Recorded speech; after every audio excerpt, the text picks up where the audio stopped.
안녕하세요. 저는 서울에 살고 있는 40대 여자입니다. 오늘은 저의 이야기를 써볼까 해요. 제가 그리 오래 살지 않은 인생이지만 그래도 제가 겪은 사연도 참 만만치 않은 이야기거든요. 전 어려서 제가 불우하다고만 생각했습니다. 전 30대 초반 남편을 만나 빠르지도 그렇다고 느리지도 않은 나이에 결혼을 했습니다. 어려서 아빠가 일찍 돌아가셨고 저를 살뜰히 키워준 엄마 덕분에 30대까지 아무 탈 없이 살게 되었죠. 워낙 어려서 아빠가 안 계셨기 때문에 사실상 빈자리는 크게 느끼지 못했어요. 그냥 친구들에게 있는 아빠가 나한테만 없는 그런 느낌이랄까? 대신 엄마가 그에 비해 몇 배로 절 고생해서 키워주셨기 때문에 엄마는 저에겐 남달랐죠. 모녀 사이가 다 그렇겠지만 저에겐 엄마는 정말 특별한 존재였어요. 전 공부를 꽤 잘했었지만 집안 형편이 안 좋았어요. 하지만 엄마는 제가 뭘 하든 뭐든 지원해 주시려 노력하였죠. 나 다음 달에 수학여행 가는데 이거 돈 내야 해. 엄마 근데 나 안 가는 친구들도 꽤 있더라고. 그래서 안 가도 돼. 아유, 무슨 소리야. 마지막 학창 시절의 추억인데 무조건 가야지. 엄마가 어떻게 해서든지 돈 마련해 볼게. 그리고 학교에서 하는 모든 것들은 다 엄마한테 얘기해. 엄마가 알아서 할게, 어? 넌 돈 걱정 절대 하지 말고. 어린 것이 철만 들어가지고. 전 그렇게 없는 형편에 엄마의 모든 지원을 받고 자랐어요.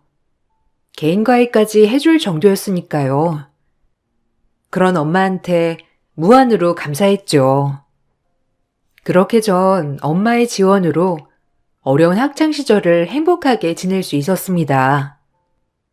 엄마는 헌옷을 입더라도 저에겐 늘 좋은 거, 새 것만 해주셨으니까요.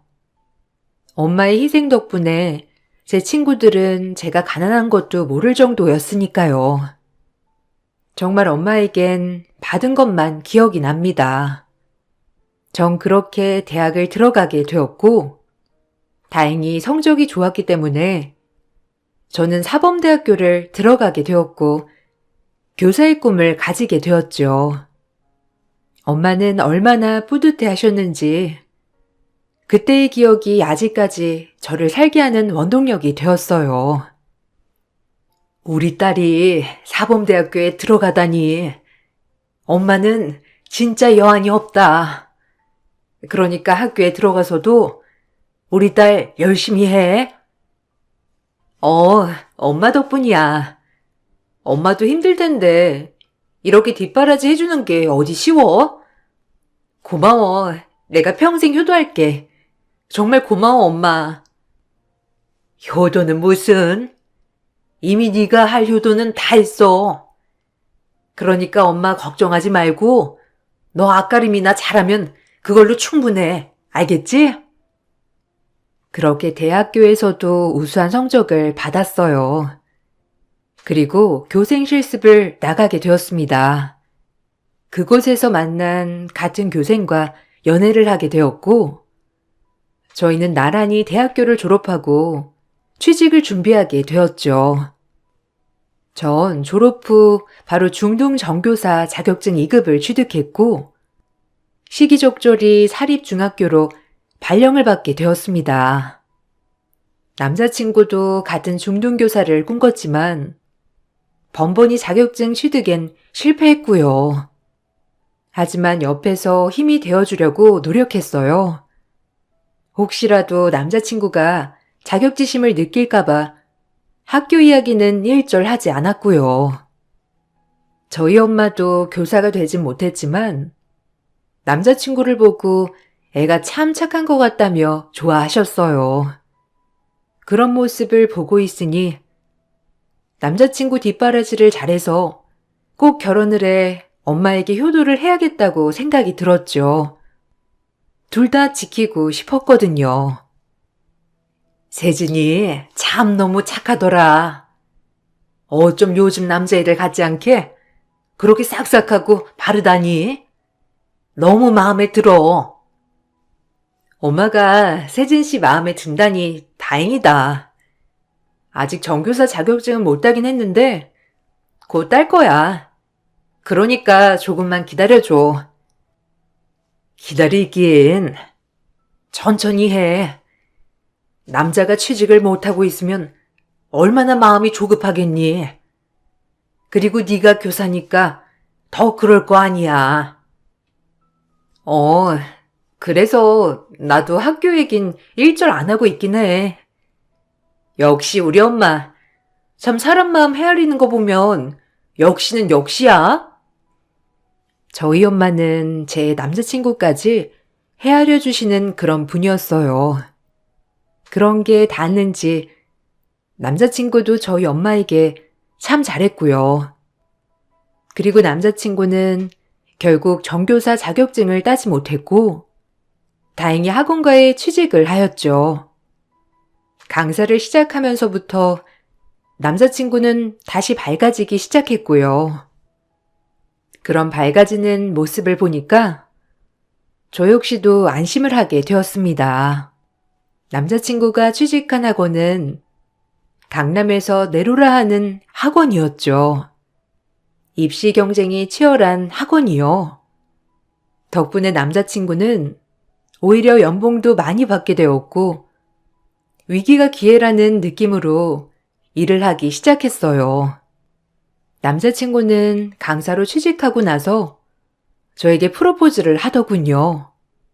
얼마나 가슴이 벅차오르던지 제 인생에도 꽃길이 펼쳐지나 싶은 날이었어요. 행복했었죠. 그렇게 저의 인생 2막이 시작되고 있었습니다. 그동안 기다려줘서 고마워. 우리 결혼하자. 나도 벌이도 괜찮아졌고, 그러니까 너 하나쯤은 책임질 수 있어. 고마워. 취직하고 자리 잡자마자 이렇게 프로포즈 해줘서. 나도 잘할게. 어머님, 아버님한테도. 우리 행복하게 살자. 행복하기는 내가 해줄게. 그러니까 넌 나만 믿고 따라와. 우리 부모님도 교사 며느리 보신다고 얼마나 좋아하는데. 남자친구는 이렇게나 제 마음을 헤아려주는 사람이었어요. 저희는 무사히 결혼을 준비할 수 있었고, 그렇게 결혼을 했습니다. 결혼을 할 때 엄마가 어찌나 우시던지, 마음이 아파서 우시는 눈물이 아닌 정말 벅차올라서 흘리는 눈물이었죠. 전 아버지가 안 계셨지만 엄마가 바르게 키워주신 덕분에 시댁에서도 사랑받는 며느리가 되었습니다. 교사 며느리라고 아버님은 자랑까지 하고 다닐 정도였으니까요. 엄마도 그런 모습을 보시곤 참 다행이라며 마음을 쓸어내리셨고요. 우리 며느리가 교사라고? 그 어렵다는 중등교사. 아들은 잘 나가는 학원 강사야. 얼마나 대단한데? 아유, 좋으시겠어요. 며느리가 얼굴도 예쁘고 교사의 성품도 고와 보이던데. 축하드려요. 아주 얼굴이 피셨네, 피셨어. 결혼식에 신랑 쪽 지인들이 많이 축하해 주었죠. 저를 이렇게 좋아해 주신다고 하니 저조차도 마음이 뿌듯했고요. 하지만 하나밖에 없는 딸 시집 보내는 엄마의 마음은 시원한 거 반, 슬픈 거 반이었어요. 엄마는 그동안 저에게 해준 게 없다며 펑펑 우셨습니다. 저도 막상 결혼식을 하려고 하니 엄마의 마음이 생각나서 눈물이 나더라고요.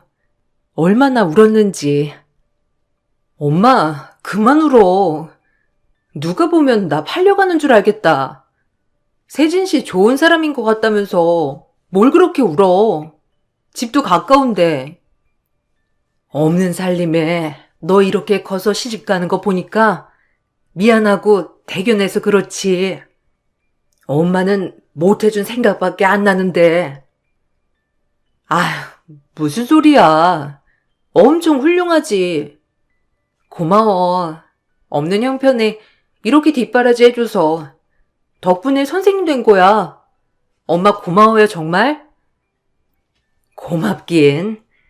에휴, 진짜 대견하다. 대견해. 결혼을 축하한다, 우리 딸. 앞으로 행복하게만 살아.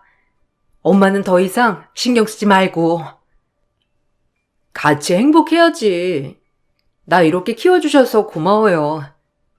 엄마 못 입고 못 먹은 거 알아. 나 때문에 정말 고생 많았어, 엄마. 사춘기가 없진 않았지만 엄마에 대한 고마움이 제 사춘기 시절을 덮어버릴 정도였어요. 그렇게 전 결혼을 하게 되었고 행복한 신혼생활을 시작할 수 있었어요. 시어머니도 무던한 분이셨기 때문에 저에게 따로 스트레스를 주시는 분은 아니었지만 결혼하면 여자는 출가 외인이라며 친정의 발길이 가는 것을 조금은 싫어하셨던 것 같아요. 하지만 전 시댁과 친정 번갈아 왔다 갔다 할 수밖에 없었죠. 엄마는 항상 혼자 계시니까요. 다행히 남편이 잘 이해해줘서 이건 다행이라고 생각했어요. 세아가, 다른 건 다 좋은데 너무 친정에 가지 마라. 그것도 버릇이야. 결혼도 했으면 독립을 해야지, 안 그러니? 네, 어머니, 주의할게요. 아무래도 반찬도 많이 가져다 두시고 하니까 그런 것 같아요. 그래도 주의할게요, 어머님. 출가 외인이란 말이 괜히 있는 줄 아니? 너도 일하느라 힘들 텐데 주말에는 좀 우리 집에 놀러 오고 그래. 이제 우리 식구인데. 네. 근데 요새 출가 외인이라뇨. 어머니, 요즘 시대에는 그런 시대는 아니죠. 그래도 어머님 말씀 잘 이해했습니다. 어머니는 식구라는 말씀 안에 저를 가두는 것 같았지만 그러려니 했어요. 남편은 학원 스케줄로 인해 굉장히 바쁜 나날을 보내고 있었어요. 그리고 수입이 많아지기 시작하자 저에게 잔소리를 하기 시작했죠. 조금 당황스러웠어요. 결혼하고 변하는 게 남의 편이라더니 이렇게 빨리 변할 줄은 몰랐거든요. 수입이 많아지니 저에게 바라는 것도 많아졌고 시댁 식구들도 마찬가지로 처음엔 교사 며느리라고 그렇게 좋아하셨지만 점점 남편이 스타 강사가 되기 시작하자 절 무시하기 시작했어요. 처음엔 당황스러웠지만 그냥 속물적인 사람들이구나 라고 생각했던 것 같아요. 가족들이 모두 가부장적이었거든요. 조금 숨이 막혔죠. 이거 장모님이 해주신 반찬이지? 약간 향토적이랄까? 내 입엔 안 맞아. 앞으로 가져오지 마. 우리 엄마가 갖다 준 거 내놔. 어? 아니, 이거 자기가 그때 맛있다고 해서 엄마가 일부러 시장 가서 사서 만드신 건데 좀 먹어보지 그래. 아, 그땐 그때고. 지금은 입맛에 안 맞는다니까. 그리고 너 원래 이렇게 꼬박꼬박 말대꾸하고 그랬냐? 피곤하네. 뭐라고? 말대꾸? 아, 자기랑 나랑 동갑이잖아. 그리고 이게 무슨 말대꾸야? 말 되게 웃기게 하네. 결혼하고 되게 말투부터 변한 거 알아? 내가 알던 박세진 맞는지 모르겠어. 어머님도 그렇고 무슨 내가 소유물도 아니고 참 기분 되게 나쁘다. 아니, 출가 왜 있니? 너무 싸돌아다니니까 그렇지. 그리고 장모님 반찬보다 난 우리 엄마 반찬이 입맛에 더 맞는단 말이야. 그럼 당신이 꺼내 먹어. 아니, 이래라 저래라야, 정말. 나는 집에서 놀아? 왜 그래, 요새? 아, 그만하자. 싸우지 말자. 남편의 말이 묘하게 기분 나쁜 날이 많았지만 싸우지 않기 위해 참았습니다. 싸우면 나만 스트레스 받는다고 생각했기 때문이죠. 그렇게 결혼 생활을 이어가고 있을 때 한 번은 엄마가 정말 오랜만에 저희 집에 반찬을 가져다 주시려고 오신 날이었죠. 원래는 제가 항상 가지러 가지만 그날은 제가 시험 기간이라 너무 바빠서 엄마가 와주신 거였어요. 하지만 남편의 태도에 경악했습니다. 제가 알던 남편이 맞나 싶을 정도로 변해가고 있었죠. 남편은 연애할 때 그 남자가 아니었어요. 완전히 다른 사람이었죠. 스타 강사라는 게 참 무서운 거더군요. 사람의 인성마저 바꾸어 버리니까요. 아니, 원래 천성이 나온 걸 수도 있지만요. 제가 몰랐던 천성. 아이고, 우리 딸지 한두 번째 와본다. 잘해놓고 사네. 이쁘다 이뻐. 집이 아주 새 집이라 깨끗하니 아주 좋아.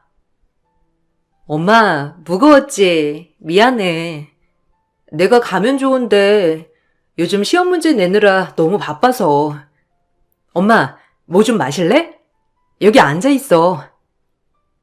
아유, 아니야, 됐어. 가봐야지. 박서방도 이제 곧 오겠다. 다음에 집에 한번 와. 박서방 좋아하는 백숙 한번 해줄게. 그렇게 엄마에게 음료수라도 주려고 하는데 남편이 퇴근 후 집에 들어온 것이었어요. 저와 엄마의 모습을 보더니 표정을 구기고 한 소리 하더군요. 너무 기가 막혀 뺨이라도 날리고 싶었죠. 엄마가 눈치를 보는 통에 너무 마음이 아팠습니다. 생각해보면 집도 거의 반반이었는데 남편은 꼭 자기 집인 것처럼 굴었죠. 너무 기분이 나빴고 화가 났습니다. 아, 장모님 오셨네요? 아, 혹시 발 씻으셨어요? 제가 좀 결벽증이라. 자기 말씀 안 드렸어? 바닥 뒤질 때 발 닦아야지. 뭐? 당신 뭐라고 했어? 지금 엄마 발이 더러워서 발 씻어야 한다는 거야? 아, 기가 막혀. 누굴 거지 취급해, 지금? 아니, 뭐가? 내가 틀린 말 했어? 남의 집에 왔으면 발 닦는 건 기본 예의라고. 그걸 모르네. 아, 진짜? 없이 살아서 그런가? 제가 언성을 높이자 엄마는 불안하셨는지 반찬만 주러 왔다며 후다닥 나가셨어요. 전 남편을 노려보고 엄마를 뒤따라 나갔죠. 엄마는 한사코 혼자 가신다며 가버리셨지만 제 마음은 참 씁쓸했어요. 남편에게 화도 났고요. 집으로 와 남편에게 따져 물었습니다. 당신 제정신이야? 어머님, 아버님 언제 한번 우리 집 오셔서 발 씻은 적 있어? 참나 어이없어 진짜. 미친 거 아니야 자기? 아니, 맞잖아. 어머님도 멀리서 오셨는데 그럼 발 씻어야 하는 거 아니야? 내가 무리한 거 요구한 것도 아니고. 참나. 불만이 뭐야 도대체 요새? 매번 잔소리에 가부장적인 말투에. 아니 연애 때랑은 딴판이잖아, 안 그래? 어쩜 사람이 이렇게 바뀌어? 뭐가? 나 원래 이랬어. 그리고 너 내가 얼마나 신경 쓸 게 많을 줄 알아? 그런데 이런 거 하나하나 신경 써야 해, 내가? 웃기네, 진짜. 너야말로 큰소리 좀 그만 내. 너 원래 그렇게 말대다 꼬박꼬박 하는 애였냐? 아, 진짜 피곤해지겠네. 하지만 남편은 뻔뻔했죠. 본인은 계속 똑같다고 말했어요. 얼마나 어이가 없던지. 그렇게 남편과 박 터지게 싸우는 날들이 지속되었고, 전 그러면서 살짝 마음이 지쳐갔습니다. 그러던 중 새벽에 저에게 전화 한 통이 오더라고요. 병원 응급실이었어요. 너무 놀라 전화를 받으니 병원 담당 간호사였고요. 간호사가 한 말에 전 너무 놀라 정말 뒤로 자빠질 뻔했습니다. 여기 병원 응급실인데요.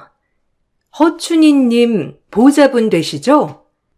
지금 복통으로 인해 응급실에 실려오셨거든요. 와주셔야겠어요. 네? 엄마가요?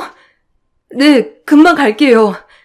거기가 그쪽 사거리 있는 병원 맞죠?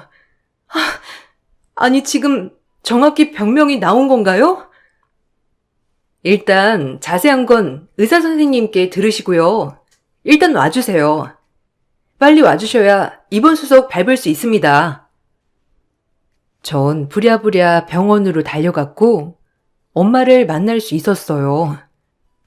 엄마는 거의 다 죽어가는 얼굴이었죠. 전 너무 놀라 눈물밖에 안 나왔고요.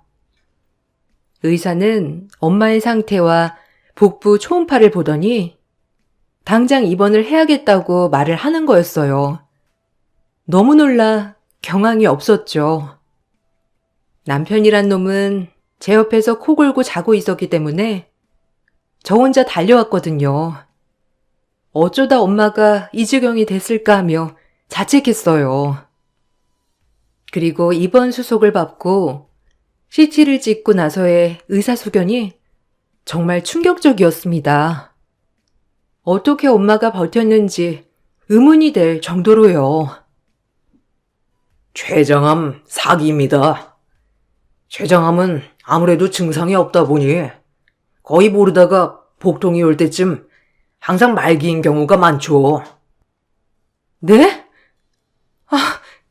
그럴 리가요. 저희 엄마가 췌장암이라니. 아니, 오진 아닌가요? 혹시 환자가 바뀌었다든지 아니에요? 죄송합니다. 치료를 하는 방법도 있지만 지금 상황에선 치료를 한다고 하더라도 그렇게 큰 효과는 기대하지 못할 겁니다. 통증이 있을 때 진통제만이 아무래도 환자를 편하게 해주는 방법이겠죠. 건강검진 좀 항상 받으시지. 아휴, 3개월 남았네요. 네? 아니라고 해주세요. 아니, 아닐 거예요. 우리 엄마가 그럴 리가 없잖아요. 얼마나 착하고 선하게 살아오신 분인데. 전 정말 망연자실했죠. 어떻게 엄마가 췌장암이라니. 아니, 그거보다 3개월이란 시간이 너무 짧게만 느껴졌고, 제 인생에 엄마가 없다고 생각하니 눈앞이 캄캄했어요. 그렇게 전 병원 복도에서 얼마나 울었는지 몰라요. 뒤늦게 제 전화를 받고 달려온 남편도 이 상황에 많이 놀랐는지 헛소리를 짓거리더라고요. 엄마에게 설명을 하려는데 마음이 너무 아팠습니다. 아니, 장모님은 건강검진 안 받으시고 뭐 했대? 또 궁상 떨다 안 받으신 거지? 병원비가 더 나오겠다. 아휴, 내가 진짜 미쳐. 뭐? 말 다 했어? 지금 우리 엄마 3개월밖에 못 산다는데 지금 병원비 얘기가 왜 나와? 그리고 돈 내가 내. 걱정하지 마. 저런 게 남편이라고. 참 한심했죠. 남편과 신랑이 끝에 잠든 엄마가 깨어나셨고 엄마는 부랴부랴 퇴원 준비를 하셨어요. 별거 아니래지? 가끔 소화가 안 되긴 했는데 그건 만성 소화불량이라. 아휴, 입원까지 안 해도 되는데. 하여간 병원 놈들이란. 별거 아니긴 뭐가 아니야. 그러니까 내가 말했을 때 건강검진 좀 받지 그랬어. 이게 뭐야? 어떡할 거야, 이제? 아니, 왜 울어, 은희야? 엄마 뭐라는데? 뭐, 염증이 있대? 아니, 왜 그래, 도대체? 뭐라고 했길래 우는 거야, 어? 엄마, 췌장암 사기래. 말기. 어떡해? 아니, 나한테 어쩜 그래? 엄마 없이 어떻게 살라고? 나보고 죽으라는 거 아니야? 전 엄마 옆에서 펑펑 울었어요. 그러자 엄마도 어안이 벙벙한지 눈물을 흘리셨고요. 한바탕 울다 지쳐 엄마를 바라보니 예전보다 수척하고 왜소하신 게 마음이 아프더라고요. 엄마는 마음을 단단히 먹었는지 저에게도 그만 울라고 하시더라고요. 그만 울어. 박서방도 있고 좋은 시부모님도 있고 뭐 사람이 살다가 죽는 게 다 그런 거지. 너무 슬퍼하지 마. 어떻게 그래? 나는 이 세상에 이제 혼자인데 엄마가 없잖아. 그게 제일 크잖아, 나한테는. 어떻게 그러냐고. 울지 마. 네가 그렇게 울면 엄마가 널 두고 어떻게 가니, 어? 그러니까 그만 울어, 이거사. 목 쉬겠다, 어? 전 이성을 찾기로 했어요. 그리고 남은 3개월을 엄마와 잘 지내기 위해 노력했죠. 일단 남편에게 허락을 구해야 했습니다. 3개월 동안 온전히 엄마 옆에서 지켜주고 싶었거든요. 학교에 갑작스레 휴직계를 내고 남편에게 얘기를 했죠. 하지만 생각보다 남편은 말이 통하지 않았고 피도 눈물도 없는 인간이었습니다. 얼마나 어이없고 괘씸하던지 말리는 시부모님도요. 뭐? 3개월? 아니 말이 3개월이지. 내가 아는 사람도 시한부 인생 받아놓고 더 오래 살더라. 그럼 그동안 나 혼자 밥해 먹고 그러라는 거야? 아니 결혼을 했으면 뭐가 우선인지 모르냐? 내가 이상한지 남들한테 물어봐라. 좀 정신 차려. 당신 말이 너무 심한 거 아니야? 어떻게 우리 엄마가 죽는다는데 그딴 식으로 말할 수가 있어? 내가 알던 박세진 맞아? 정말? 아니 세진이 말이 맞지.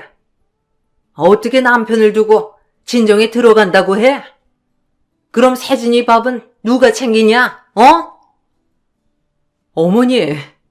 어머니도 너무하세요. 입장 바꿔 생각해 보세요. 어떻게 그렇게 쉽게 얘기할 수가 있어요? 너무하세요, 정말. 그냥 엄마 요양원에 모셔. 아니 요즘엔 요양원도 잘 돼 있다더라. 뭘 그렇게 유난을 떨어대니? 아유 유벌나 정말. 아니요, 전 그렇게 못해요. 제 엄마 제가 마지막 가는 길까지 챙겨드리고 싶어요. 그런 줄 아세요. 당신도 그런 줄 알아. 착한 여자 콤플렉스 뭐 그런 거냐? 착한 척해야 살 거 같냐고. 참나. 아주 너 혼자만 특별한 척 착한 척 좀 그만해. 웃겨. 뭐? 착한 여자 콤플렉스? 네 눈엔 그렇게 보이니? 이게 착한 척 하는 거야? 넌 너네 엄마 병이라도 눈 하나 깜짝 안 하는 쓰레기겠다. 전 이 말만을 하고 나왔고 곧장 짐을 싸서 엄마에게 향했죠. 남편에게 이해를 바랐건만 돌아오는 건 저에 대한 비난이었어요. 내가 이런 사람을 믿고 어떻게 결혼을 했나 싶기도 했죠. 그렇게 친정에서 하루하루가 시작되었어요. 친정 엄마는 내심 걱정도 하는 눈치였지만 전 그런 엄마에게 안심을 드리고 싶어서 거짓말도 해가며 엄마를 기쁘게 해주었죠. 서글펐어요. 그래도 시댁 어른들이 걱정 안 하실까? 박서방도 밥도 못 먹을 텐데 너 이렇게 와 있어도 되는 거야? 엄마는 좋긴 좋다만. 아유, 당연하지. 내가 내 엄마 챙기겠다는데 누가 뭐라고 해? 그러니까 걱정 말고 일단 엄마는 안 아플 수 있게만 해. 어? 그렇게 엄마를 하루하루 보살피고 있었어요.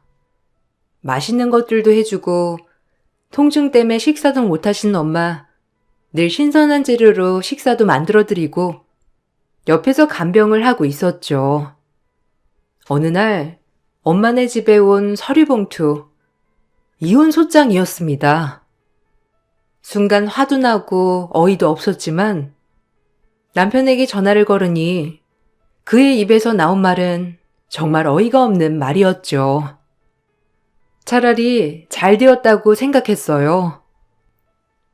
이혼? 고작 너 밥 못 처먹는다고 이혼을 해? 그래, 넌 그런 인간이었지. 애초에 내가 너랑 결혼하는 게 아니었어. 고작 밥? 넌 네가 할 도리를 다 잊은 거야, 알아? 괘씸한 년. 나도 너 같은 애랑 결혼해서 얼마나 후회를 하는지. 그깟 어머님 아픈 게 뭐가 대수라고 사방할 일이 천대해. 넌 이혼당해도 싸. 됐고, 사인하고 보내. 접수할 거니까. 전 그렇게 남편과 이혼을 하였습니다. 결혼 기간이 길진 않았기 때문에 재산 분할이나 위자료는 없었고요. 합의 이혼이었죠. 엄마에겐 말하지 않았어요. 가시는 길 마음 편하게 해드리고 싶었거든요. 하지만 엄마가 그 서류 봉투를 보시고 많이 우셨어요.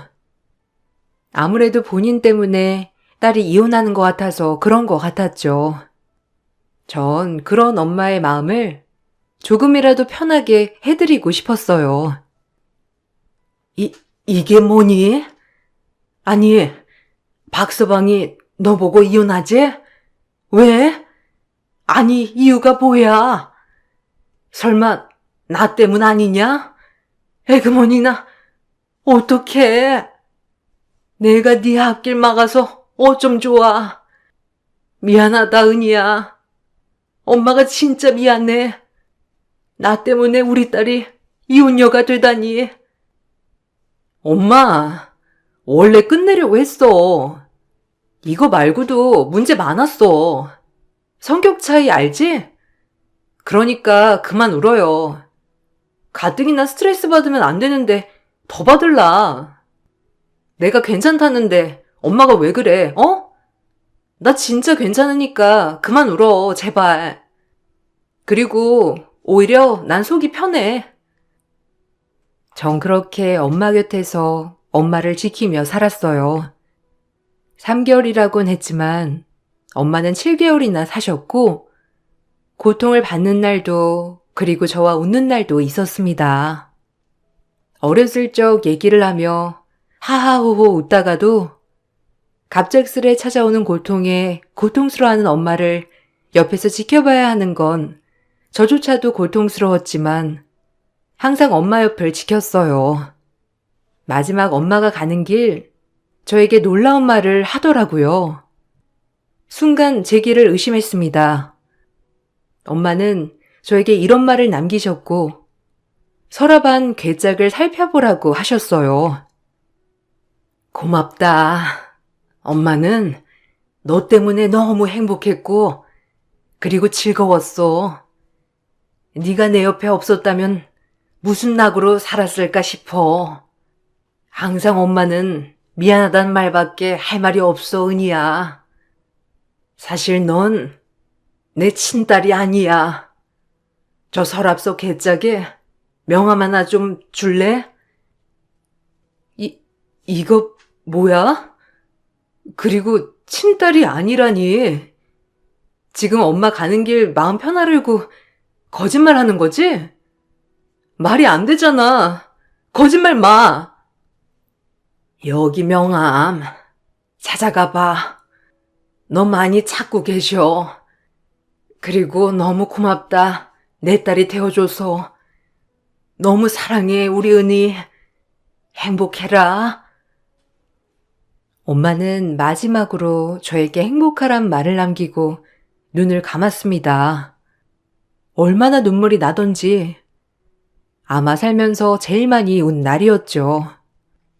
전 엄마의 장례를 끝마치고 무슨 정신으로 집에 왔는지도 모를 정도로 집에 왔어요.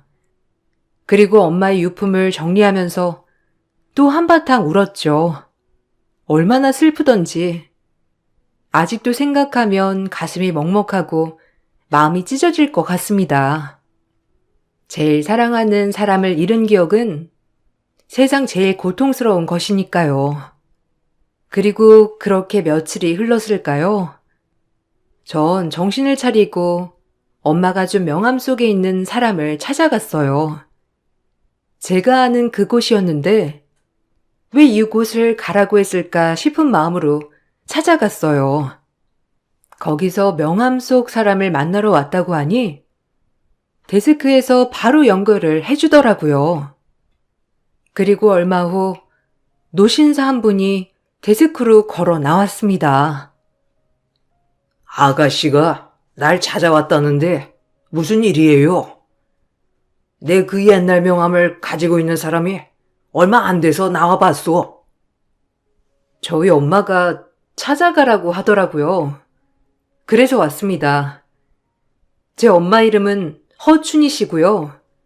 제 이름은 강은이에요. 제 말이 끝나자 신사는 얼굴이 파랗게 질렸고 절 바로 꽉 안으시더라고요. 저도 너무 놀라 어안이 벙벙했지만 노신사분의 눈물에 너무 놀라 이러지도 저러지도 못했답니다. 한참을 절 안고는 하시는 말씀이 저를 놀랍게 했어요. 아주 말이에요. 내가 네 아비다. 네 엄마 잃고 유모인 춘희 양이 널 거두었지. 그땐 내 정신이 아니었어. 혼자서 어떻게든 널 먹여 살려야 했다. 그리고 한참 성공해서 찾아보니 이미 넌 춘희 양을 잘 따르고 있더구나. 마음은 너를 내 옆에 두고 보고 싶었지만 네가 청소년기에 혼란스러울까봐 그러지 못했어.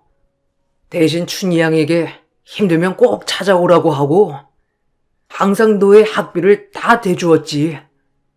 아마 교사가 되었다지. 나를 닮아 똑똑하기도 하다면서 춘희 양이 말해주더구나. 아마 춘희 양은 널 친딸처럼 정말 잘 키웠을 거다. 평생을 결혼도 하지 않고 너 하나만 바라봐서 키웠으니까. 난 춘희 양에 비하면 아비 될 자격도 없었지. 너무 놀랐어요. 저에게 친아빠가 있었고 제 엄마가 유모였다니. 너무 슬퍼 눈물을 펑펑 흘렸어요. 친딸 아닌 저를 사랑으로 키워준 엄마에 대한 은혜와 친아빠가 다가오지 못하고 늘 멀리서 저를 봐왔다는 사실이 너무 감동이었죠. 제 아빠라는 사람은 다름 아닌 제 남편이 다니고 있는 유명한 강남학원의 학원장을 맡고 있었어요. 맨손으로 올라와 이렇게 강남에 분점 몇 개를 낼 정도로 대단한 사람이었어요. 전 펑펑 울었고 저희 아빠는 제 이야기를 그간 다 들어주시곤 같이 우셨습니다. 저희 엄마에 대한 고마움과 절 이렇게 잘 키워줬다는 갚을 수 없는 마음에 저와 한참을 울었죠. 그리고 아빠는 제 전남편을 해고했습니다. 그리고 영향력이 컸던 사람이라 학원가에선 다신 발을 디딜 수 없을 정도로 만들어 놓으셨죠. 이유는 인간 같지 않아서였어요. 아니, 제가 왜 잘립니까? 아, 네가 여긴 웬일이야? 아니, 네가 우리 대표님이랑 볼 일이 뭐가 있냐고. 네가 이상한 헛소리 했냐? 이제 분모도 없는 천에 고화된 주제에 뚫린 입이라고 어떻게 말했는지 모르겠는데 당장 내 자리 돌려놔. 알겠어? 똥인지 된장인지 구분 못하는군. 내 딸이야. 내가 오래전부터 자고 있던 내 딸이네. 이유는 알 거 없고 이만하면 자네가 잘린 이유 알겠지? 이 바닥에선 원래 일타 아니면 살아남기 힘든 거 알잖아. 요새 강의평도 엉망이고 인기의 최소는 학생들도 많이 빠져나가고 있더라고. 잘 됐지 뭐야. 다신 이 바닥엔 얼씬도 못하게 할 거니까 당장 꺼져. 알겠어? 은희 앞에도 나타나지 마. 전 남편은 저희 아빠의 이야기를 듣고 바짓가랑이를 붙잡고 매달렸죠. 제가 알던 전 남편이 맞나 싶을 정도로 최악이었습니다. 이런 남자 못 믿고 결혼했나 싶기도 했었고 진짜 별로였죠. 그리고 전 아빠에게 고맙다는 인사를 해야만 했습니다. 아빠, 고맙습니다. 그래도 이렇게 절 잊지 않아줘서. 그래도 엄마가 절 사랑으로 잘 키워주셨어요. 무한한 사랑이요. 그리고 감사해요. 그래도 절 찾아주셔서요. 제가 그래도 버림받지 않은 딸이잖아요. 그리고 이제 혼자인 줄 알았는데 가족이 생겼잖아요. 엄마도 있었으면 너무 좋았을 텐데 그래도 감사해요. 오늘따라 엄마가 그립네요. 이제 내가 네 옆에서 모든 힘이 다 대주마. 걱정 말고 살아. 그리고 엄마를 대신할 순 없겠지만 최선을 다할게, 너에게. 전 그렇게 아빠를 찾았어요. 우연히 찾은 아빠가 유명한 강남학원의 학원 대표였죠. 피는 못 속이는 것 같았어요. 저와 아빠 모두 선생님이라니. 엄마가 떠나간 빈자리는 그 누구도 채울 순 없었지만 그래도 제 핏줄이 세상에 있다는 것이 이렇게 기쁜 일일 줄은 몰랐습니다. 전 그렇게 아빠가 가진 재산을 얼떨결에 물려받게 되었고 그야말로 갑작스레 인생이 뒤바뀌었죠. 원래도 절 위해 남겨주신 거라고 했고요. 아빠는 재혼도 하지 않고 오로지 일만 하셨다고 했어요. 제가 아빠를 진작 찾았다면 엄마는 말씀을 해주셨겠지만 살면서 엄마밖에 몰랐기 때문에 아마 가실 때나 돼서 말씀해 주신 것 같아요. 지금은 시간이 많이 흘러 전 재혼도 하고 아이도 낳았어요. 다행히 저와 같은 학교 선생님이고 평범한 사람입니다. 아주 착하고 착실하고 건실하고요. 아빠도 요새 손주 보는 재롱에 살고 계세요. 엄마가 계셨더라면 정말 좋았겠지만 그래도 후회 없이 살려고 하루하루 최선을 다하고 살고 있어요. 엄마가 돌아가실 때 저에게 선물 같은 걸 남겨주셨는데 그게 제 가족을 만들어 주시는 거였죠. 이 글을 쓰고 있는 지금 엄마가 너무 보고 싶네요. 하나밖에 없는 우리 엄마 너무 사랑하고 보고 싶다고 말해주고 싶어요. 제 글을 읽어주셔서 너무 감사합니다.